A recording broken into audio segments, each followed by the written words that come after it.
Dans cette petite rue calme de Verdun, au rez-de-chaussée de cette ancienne résidence pour aînés, une cinquantaine de personnes en situation d'itinérance pourront trouver refuge cet hiver. À la suite de la fermeture du centre d'hébergement d'urgence du complexe Guy Favreau au centre-ville, il fallait trouver un lieu pour les héberger.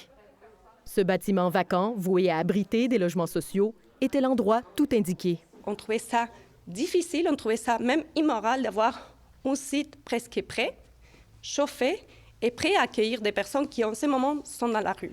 On y retrouve des chambres avec 4 lits de camp. On a fermé la porte ici, mais on a ouvert une porte dans le corridor. Des toilettes ont été barricadées pour assurer la sécurité. Les usagers, les plus marginalisés, pourront y rester 24 heures sur 24, 7 jours sur 7. Les couples, parce que les couples, des fois, sont séparés dans certaines ressources.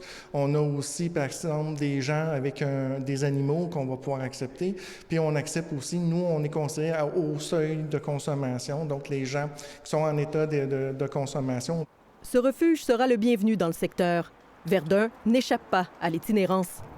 L'arrondissement n'échappe pas non plus aux problèmes de cohabitation. Cette route est calme, fait remarquer ce voisin du refuge. Il s'inquiète de la présence prochaine des futurs sans-abri. Une crainte partagée par Jean. Il reproche à la ville de toujours agir en urgence.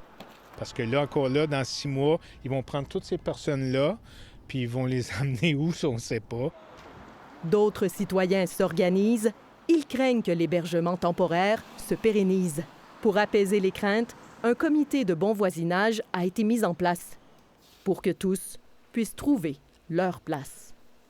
Ici Marie-Josée Paquette-Comeau, Radio-Canada, Montréal.